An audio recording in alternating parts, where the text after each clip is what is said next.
sugar cane, sweet sugar cane, the sweetness of our southern trees. Well, thanks, Jim, for inviting me, and thank you all for having me. I was last here in Lafayette 3 years ago, and I was thinking about how much had changed. You all didn't have a basketball coach. Ogeron was just getting started, and Zion Williamson was in high school. So it looks like everything has turned around in the last 3 years, and this is the place to be. And I'm not even joking about this. If you all had lost the national championship, I may have faked coronavirus and not come down here, because I would have been afraid. I would have been very afraid. So, Jack set me up really well. We kind of have a roadshow some years, and I'm going to build on some of the stuff that he said and also talk about a few other issues. For those of you not familiar with the Sugar Association, like the ASA, we represent both the cane and the beet side of the industry, with growers and processors and refiners. And as it's been mentioned before, we have nothing to do with Farm Bill. What we really work on is the scientific side of the industry and the consumer education side, and that involves issues like dietary guidelines and the food label, as well as a bunch of education to health professionals and educators. So our ultimate goal, our mission, is for sugar to be recognized as a positive part of a balanced diet and aiding in the enjoyment of a wide range of foods.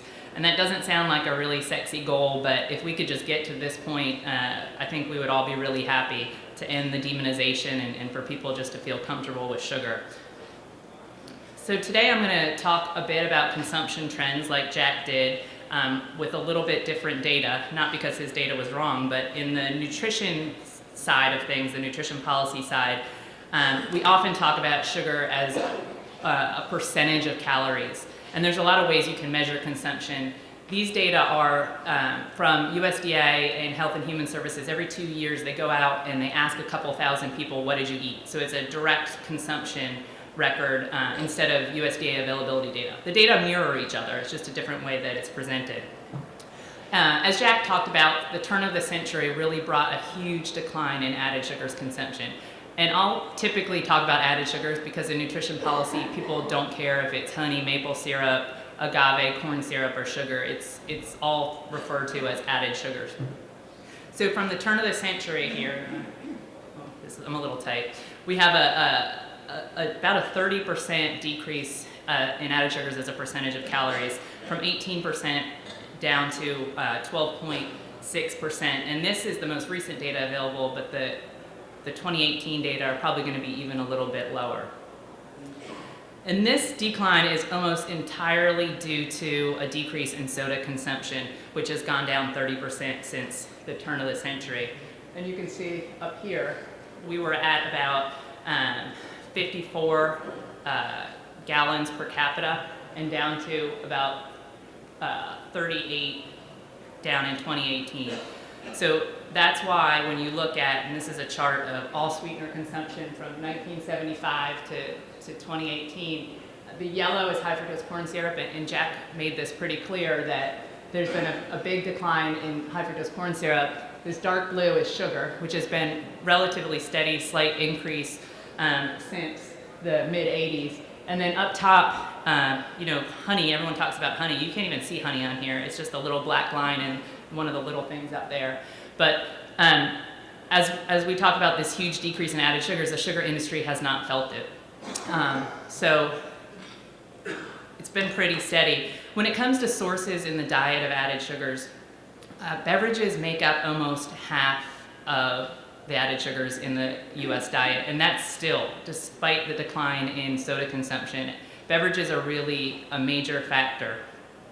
And not to get into too much of the science, but one of the things that we really push for is to separate that beverage data from sugar and food data. And there's more and more evidence to come out that actually sugar in food is protective against things like cardiovascular disease. And it's not necessarily the sugar per se, but sugar is found more often in cereals and in yogurts and in foods that have positive nutrients and are a marker of an overall healthy diet, where high fructose corn syrup is often found in soda, which that's where you see evidence of 4 or 5 sodas a day linked to diabetes and obesity. So the data when it comes to health are so different, and they're also just completely different animals. Sugar in food plays a totally different role in your diet than drinking sugar. So one thing we always push for when it comes to the federal agencies looking at the science is separate that beverage data from sugar and food data. Another reason is, taking a look at common sense argument, and I'll talk about reformulation of reducing sugar going on. But why are you reformulating? Here we have condiments, gravies, spreads, and salad dressings. Why are we reformulating ketchup when it's only 2% of the calories from added sugars and not just telling people to drink less soda? Because that's worked. We're down 30% with that message. Same thing with, you hear about flavored milk and yogurts being super high in added sugars and kids shouldn't eat them. Well, it's only 4% of the calories. So from a big picture standpoint, there's a pretty clear message if you want people to reduce consumption of added sugars. As Jack alluded to, defending consumption is really, really important. And one of the reasons why is, you have the media, but you also have some new policies, and they're no longer super new. The last few years, we've been dealt some new policies around added sugars consumption. We've always had the dietary guidelines, well, not always, but for the last 40 years, every 5 years, the USDA and Health and Human Services issues dietary guidelines for Americans.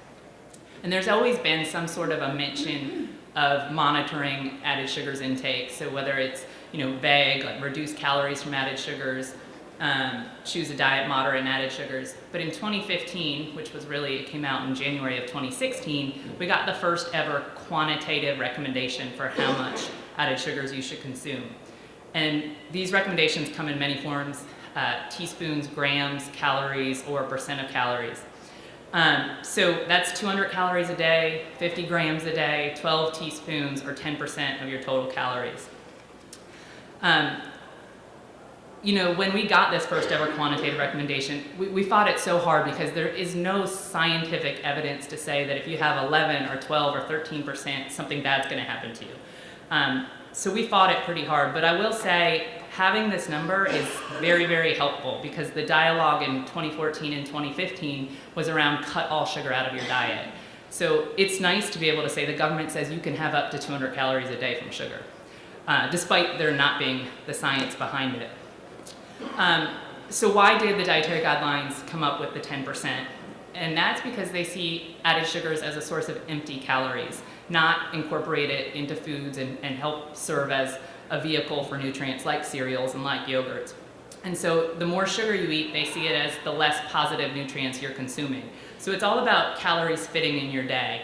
And I think this message isn't really communicated. People think 10% is some limit, as I mentioned, above which causes some harm. Well, that's not what it's about at all. It's that if you have 2,000 calories and you have to get your dairy and your meat and your grains and your fruits and vegetables, how much extra room and calories are there? And according to this modeling, there's room for 200 calories from added sugars.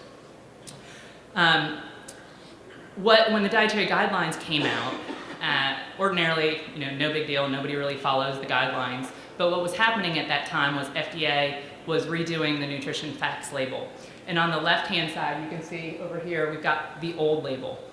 And the old label just had sugars. And that included the sugars that were naturally found in food, like lactose and milk, plus, anything that went into the chocolate to make it chocolate milk.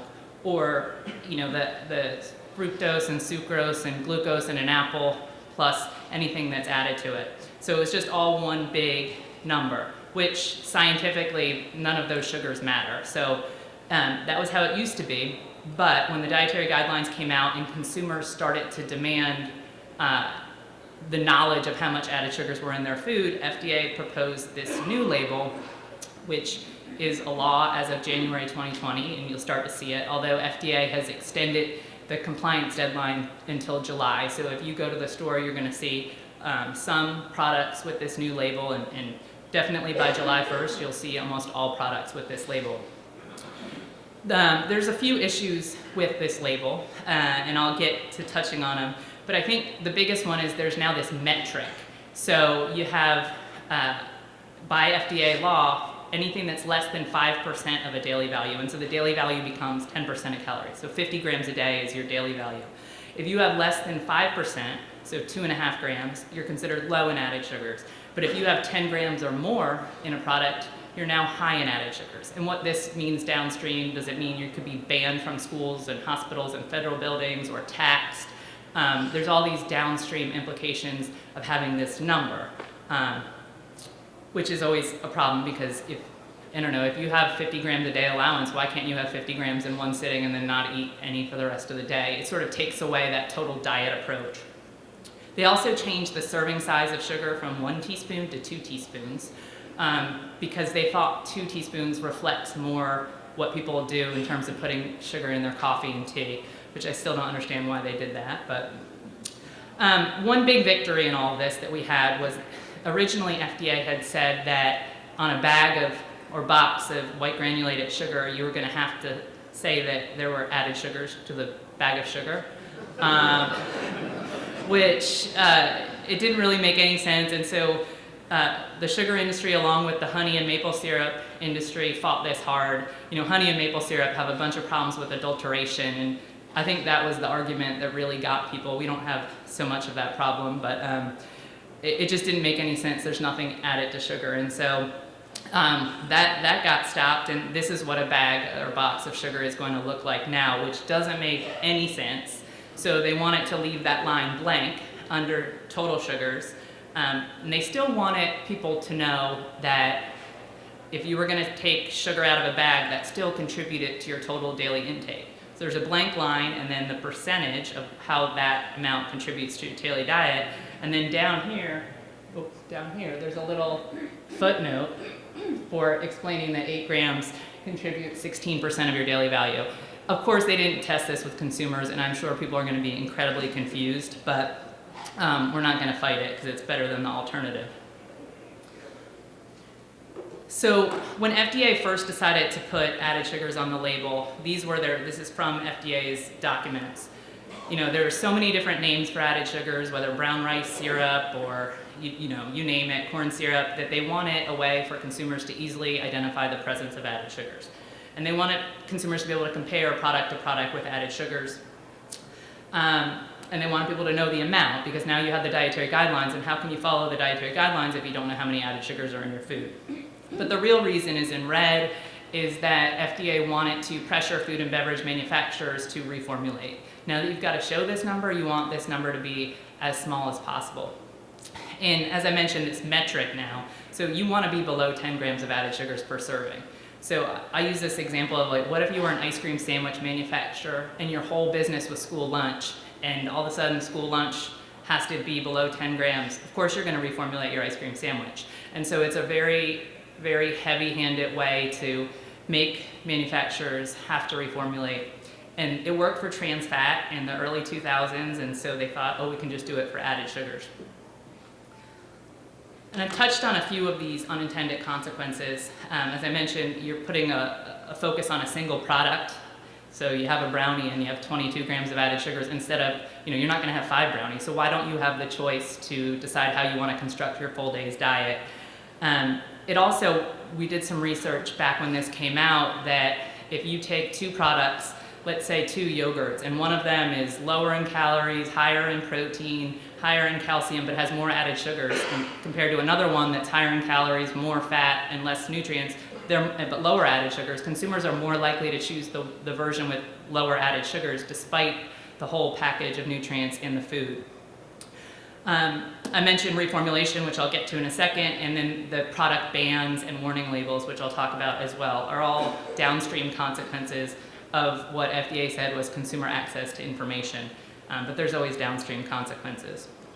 So one of the problems that exists when you try and take sugar out of foods, and in the mind of consumers, consumers want less sugar. They want less sugar, but they don't think that less sugar, they just think you can take some sugar out and not do anything else to the product. But we know that's not true. Depending on the product, you either have to add sugar substitutes and artificial sweeteners, or you have to add starch, you have to add fat. There's typically about 3 ingredients that have to go into a food when you take sugar out, because there is no substitute, despite, I always say, for all the hundreds of millions of dollars to come up with a substitute for sugar, everybody could have a dietitian on a treadmill, and so there's just a bunch of money being spent on something that there's not seen happening in the foreseeable future. So there's a lot of talk, and a lot of big companies have made commitments to reduce sugar. and they're still working on it. But when we look at, this is the 6 largest food and beverage companies and their 10 largest product categories. If you look at the average sugar content from 2015 to 2018, it certainly hasn't gone down, and it's actually gone up a little bit. So all this talk about major reformulation, this is in new product launches, and it's not happening in legacy products. Like, nobody's reformulating an Oreo to have less sugar, or cereals. This is, they're new products which are supposed to be lower in sugar. It's just really hard to do and have consumer acceptance behind it. And I'm not saying that reformulation won't happen, because it will, and it takes a long time. I think the average is 18 months for R&D to get a product reformulated. So we're going to start to see more, especially with some of these new sweeteners toward the end of this year. I think people were kind of waiting to see if all this was really going to happen, and then they've gone on to try and figure out how to reformulate. So we'll see some toward the end of the year. So we're not out of the woods. But I think a good case study is in the UK, where they have had a lot more pressure to reformulate, and they had targets of 20% reduction by 2020. And while initially they were able to cut down, easily in some product categories, they're stuck. And they're not meeting that target despite really, really heavy-handed government pressure, because it's impossible. It really is hard to reformulate sugar out of all of these products. So I don't have the answer on this. It's very fluid. People are really trying to take sugar out. It's just not going. I think it's certainly what consumers thought would happen. When it comes to the activist pressure, and I'll talk about this a little bit more, I think the default is that consumers are stupid, and so therefore you can't tell people to drink less or eat less, or heaven forbid monitor their calories every day. It has to be scare tactics, and so these sort of warning labels have become more prevalent, because we're all too dumb to think for ourselves, so we have to get scared away from foods. And in Mexico, we're seeing they're doing front of package warning labels. The new Mexican president is we're hearing in the middle of February to have a law to have warning labels on foods high in sugar, high in salt, and high in fat on the front of packages. So this is sort of the new activist way of talking to people, is just scare them. The American Medical Association last year wanted warning labels on products in the U.S. Now, this hasn't gone too far, but this is the largest medical association trying to get FDA to put warning labels on high sugar foods. So this stuff isn't dying down, but it's also not going anywhere. So, but we continue to work on each of these issues as they come up. So when it comes to consumers, how do consumers feel? And there's a lot of answers to this. Consumers right now I think are very confused about a lot of things, not just sugar. I'll tell you the good news. At the end of the day, sugar is still the most popular sweetener by far, and most people report consuming sugar in the past 30 days. Most people also feel like sugar in moderation is okay, and most people also feel like restricting something out of your diet is not the way to go. But when it comes to the foods or the ingredients that consumers are looking to avoid, sugar's at the very top, closely followed by high fructose corn syrup and artificial sweeteners. But consumers are being told that if you can cut sugar out of your diet, your life's going to be so much better. And as Jack alluded to, the sugar and obesity, I guess we can call it a myth at this point, although I always have to say, and that's why Jack said I approved it, while we're not the driver of obesity, all sources of calories are part of the problem. And there certainly are some people who are overweight that should not be having 6 caloric beverages a day. So we're part of the problem, but clearly the data are showing that sugar does not drive obesity. And the activists know this, and so the activists have moved on. They're not trying to say sugar causes obesity anymore. Consumers, it's implanted in the consumer's brain, but the activists are moving on to things that are harder to disprove, like inflammation and Alzheimer's and cancer, and things that we couldn't even do studies to disprove. And so if you really listen to where the activists are, they don't even talk about sugar and obesity. The problems to them are way, way worse, and it's these fatal issues. So it's very hard to disprove them. Of course, we can disprove them, but we don't have that direct evidence that sugar doesn't cause Alzheimer's or doesn't cause migraines or insomnia. I mean, the list goes on and on of where they've moved to. But in the consumer's mind, body weight and sugar are definitely linked. And similar to Jack's graph, but just to show you all again, it's really clear that obesity continues to go up. Latest reports, obesity and diabetes are up again this year, and added sugars continue to go down. So we've learned a lot in the past year and a half. At the Sugar Association, we have done a lot of work with consumers and focus groups and consumer surveys, and we've learned a lot of things. That's why I say consumers are really confused. But I think the most important things that we've learned are that consumers don't really want to hear about sugar and health. They don't believe anything that they hear from anybody, and they certainly don't want to hear about it from the sugar industry.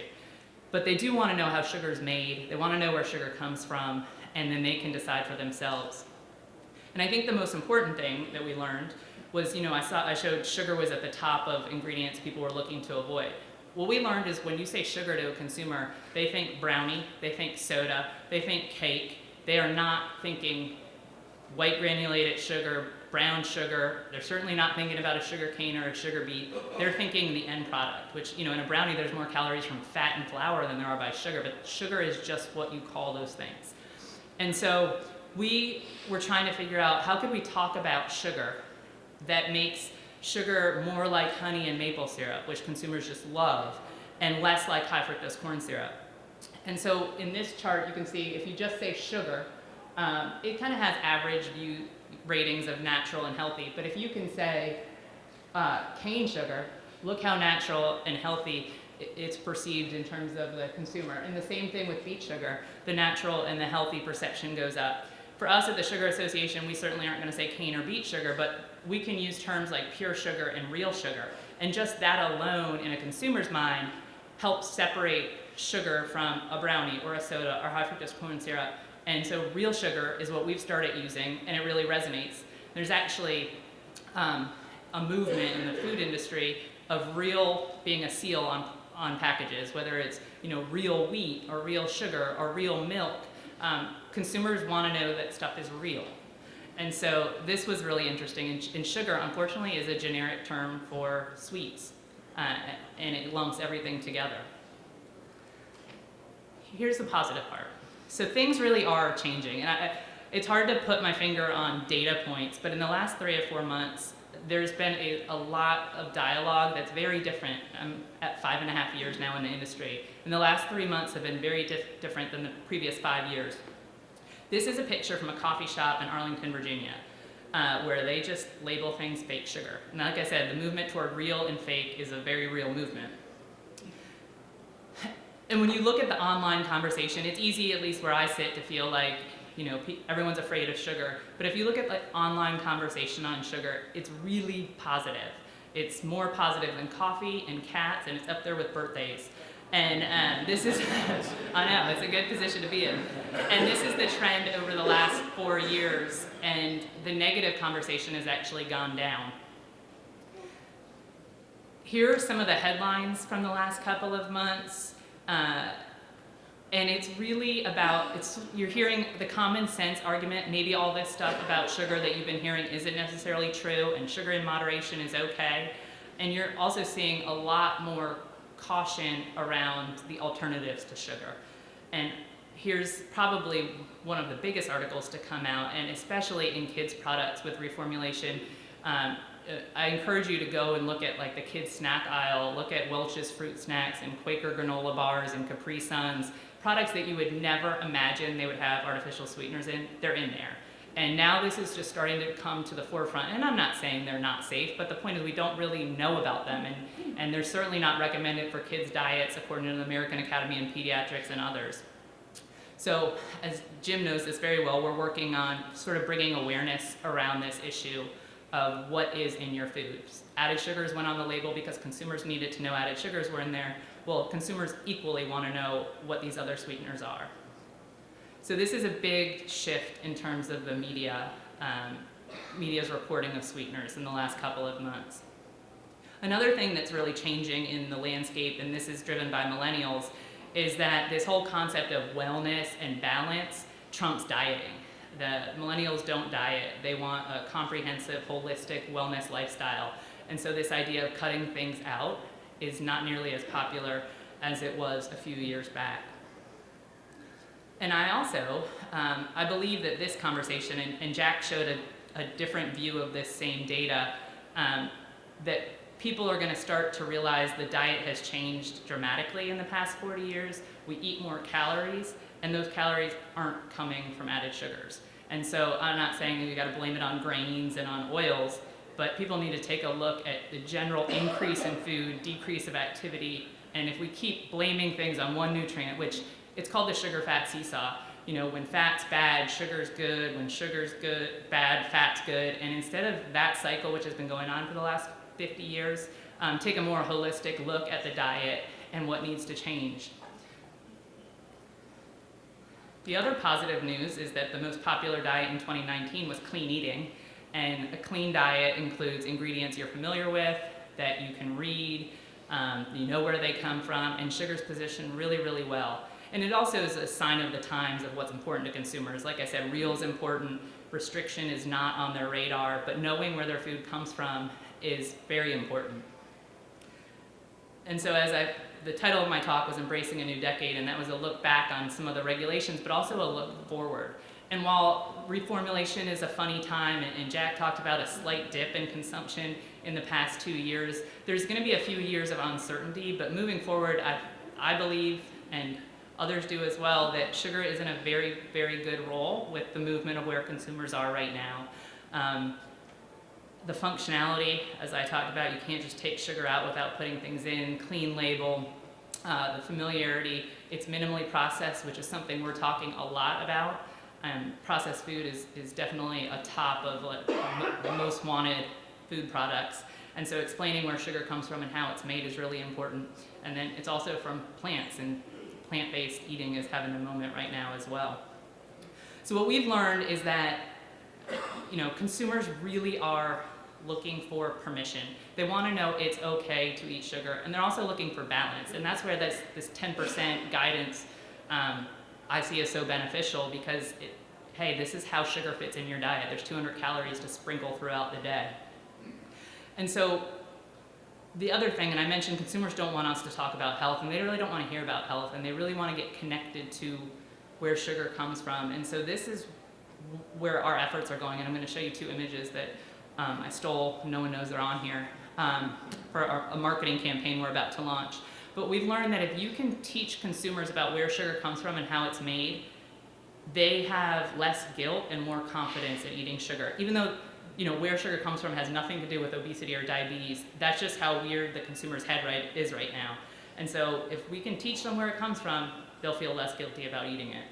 And so next week, this is my preview, we're launching a campaign, and Sam will get these materials, and I encourage him to post from the league's pages, as well as share with those of you who are willing to take part in the campaign, because the more people that are talking about where sugar comes from, the better.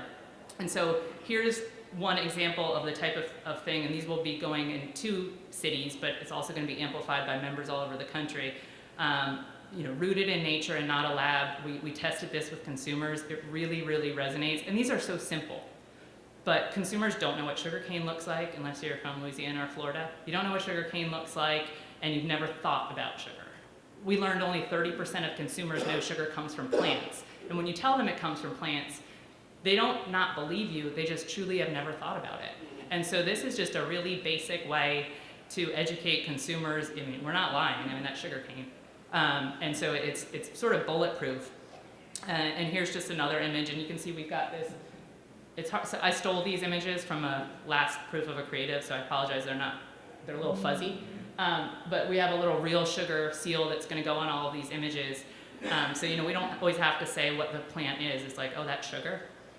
So we're really excited about that. It's launching next week, and it'll go through Easter, but it should be used forever until 100% of consumers know sugar comes from plants. We're going to continue to get these messages out there. And I'll leave you with the last bit of good news, and this is a really confusing chart here. But what it is USDA food group data from 1910. and down on the bottom is added sugars. And since 1910, added sugars in the food supply has never been below 11% of calories. So even though there's all this crisis, and Jack and I have talked at length about this little dip in consumption the last 2 years, I do think there's going to be a little rockiness. I also think high fructose corn syrup will be obsolete in I don't know how many years, all but obsolete. And so I just don't ever see the food supply going below 10 or 11%, and we're at 12.5% right now. So while it is uncertain, I'm optimistic, and I'm also 100% Irish, and I'm still optimistic, that we'll ride out these weird times and a lot of hype and a lot of reformulation to be that sought-after sweetener once again. And with that, I will take some questions.